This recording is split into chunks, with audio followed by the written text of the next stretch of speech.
Quelle âme triste. Quelle âme triste m'ont donné à porter mes parents, si elle a pu, sans protester, souffrir en secret si longtemps. Quelle âme triste et sans ressort, âme de métal mort, si, après tant de coups du sort, elle ne sait qu'espérer encore.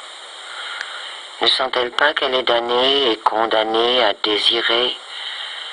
Venez, ô vagues de la mer, venez m'arracher à la terre.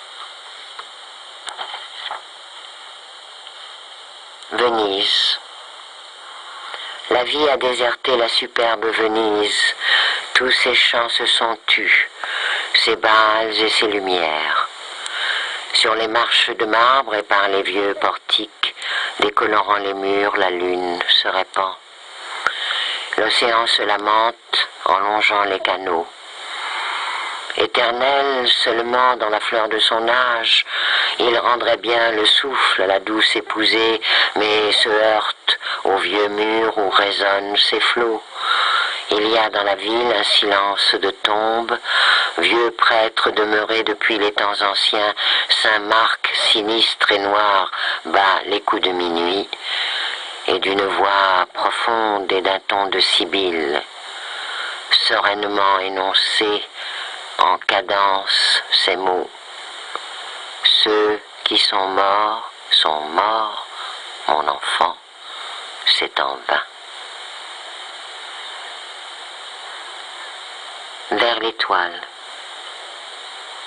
Vers l'étoile qui s'est levée, il y a une route si longue qu'il fallut des milliers d'années pour que sa lumière nous vienne. En des lointains bleutés, peut-être, s'est-elle éteinte en son chemin, quand à peine à présent pour nous, sa lumière nous atteint. L'icône de l'étoile morte lentement dans le ciel s'élève. Elle existait sans qu'on la vît, nous la voyons, et elle est morte. De même, quand notre désir périt dans une nuit profonde, la lumière de l'amour mort ne cesse encore de nous suivre.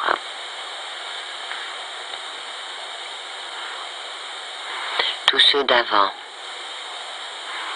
tous ceux qui n'ont pas pu crier, tous ceux qui, avant moi, ont souffert, travaillé et péri sans laisser de traces, tous ceux qui n'ont même pas pu pleurer toutes leurs larmes accumulées et qui les ont portées comme des fardeaux de sable et de cendres sans jamais pouvoir les déverser, tous ceux qui ont vécu sans même pouvoir dire une petite partie de leurs rêves ailés, eux tous crient maintenant en moi.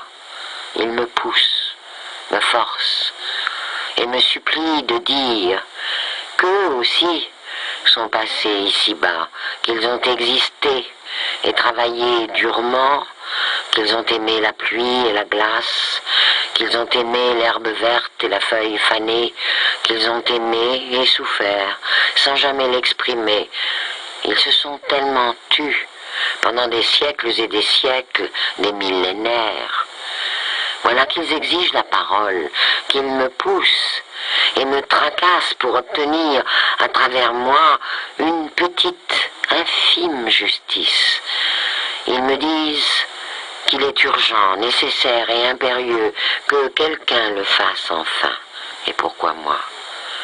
Que quelqu'un témoigne pour eux par des paroles, témoigne de leur passage bien réel, éphémère, inutile et absurde, douloureux passage, mais unique et sans retour.